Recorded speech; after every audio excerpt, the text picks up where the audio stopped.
yang bersangkutan diberhentikan berkaitan dengan hasil pemeriksaan dari Irjen sudah terjadi pelanggaran. Pemberhentian sementara Bupati Aceh Selatan Mirwan MS terhitung sejak 9 Desember hingga 3 bulan ke depan. Keputusan diambil usai Itjen Kemendagri memeriksa Mirwan. Mendagri Tito Karnavian menyayangkan tindakan Mirwan yang tetap berangkat ke luar negeri meski pengajuan izinnya ditolak di tengah masa tanggap darurat bencana. Mirwan akan menjalani pembinaan di Kemendagri hingga 9 Maret 2026.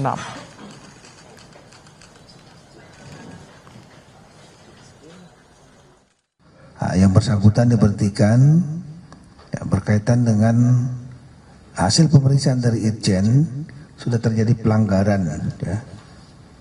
Pasal 76 ayat 1 huruf I Undang-Undang Nomor 23 Tahun 2014 tentang pemerintahan daerah. Di antaranya adalah melakukan ke luar negeri tanpa izin menteri, dalam inilah Menteri Dalam Negeri. Aceh menjadi wilayah terdampak bencana paling parah. Akses jalan terputus, aliran listrik padam, dan pasokan air bersih minim. Bagaimana kondisi terkini dan penanganan korban bencana di sana? Kita akan berbincang dengan Kepala Biro Kompas TV Aceh, Putra Perwira, langsung dari Banda Aceh. Selamat malam, Putra. Malam, Ibrahim.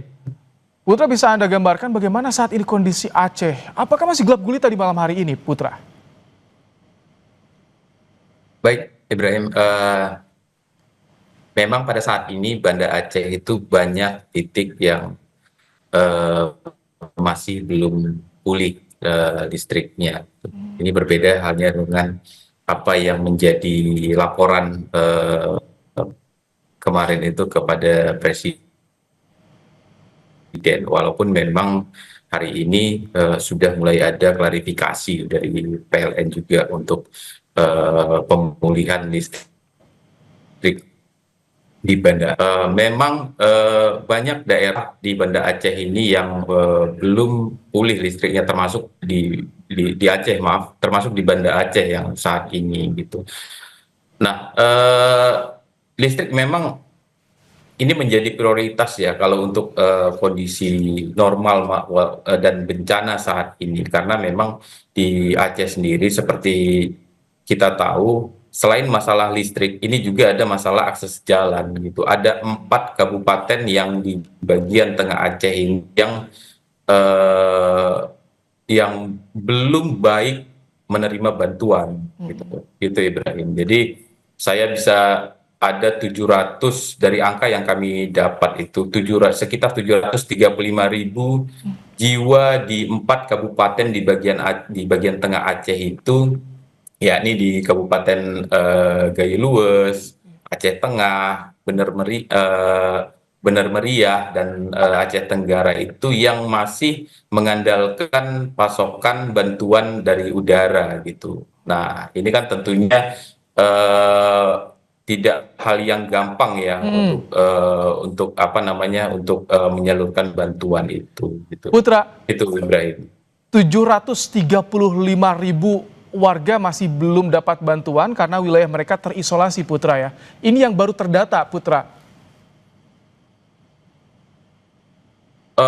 Bukan 735.000 yang belum menerima bantuan, tapi ada 735.000 jiwa di 4 kabupaten itu yang membutuhkan bantuan gitu, dan bantuan ini masuk melalui udara gitu.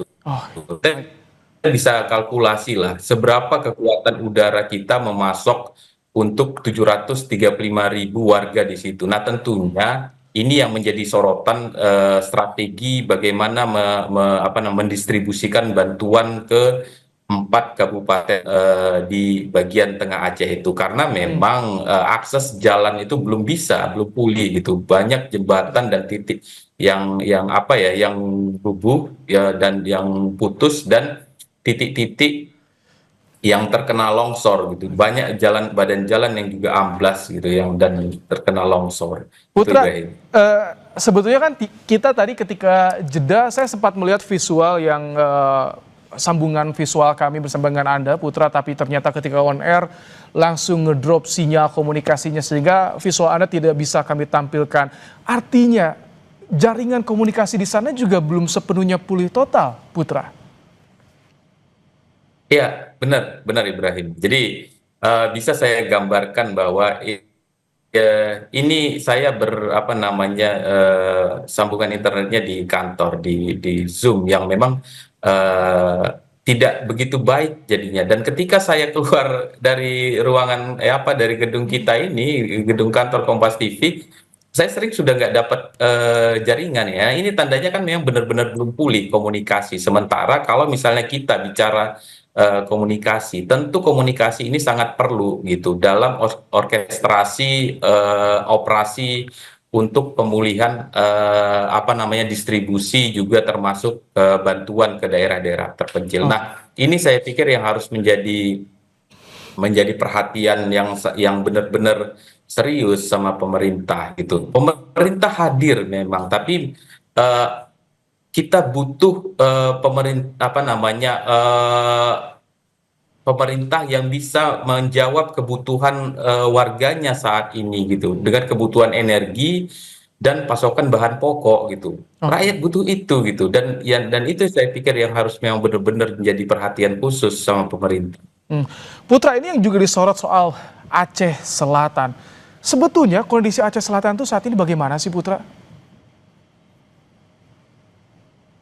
Eh, Baik Ibrahim, memang dari laporan-laporan rekan-rekan di lapangan kita, Aceh Selatan ini kondisinya sudah mulai membaik ya, walaupun memang di awal akhir November kemarin itu sempat diterpa banjir besar juga, karena sebagian besar Sumatera bagian utara itu memang terkena banjir gitu karena intensitas hujannya. Tapi perlahan sudah normal karena kalau dari klaster yang kita diskusikan di ruang redaksi itu ada 4 klaster kalau misalnya di Aceh ini gitu. Jadi Aceh bagian utara itu ada Pidi dan Pidi Jaya ini sudah aksesnya sudah tersambung gitu. Putra, Dan bagian timur itu ya Putra, kalau Aceh Selatan ketika Kuala Simpang itu sudah. bupatinya diberhentikan sementara oleh Mendagri, pengaruhnya bagaimana untuk pemerintahan di sana untuk distribusi bantuan terutama?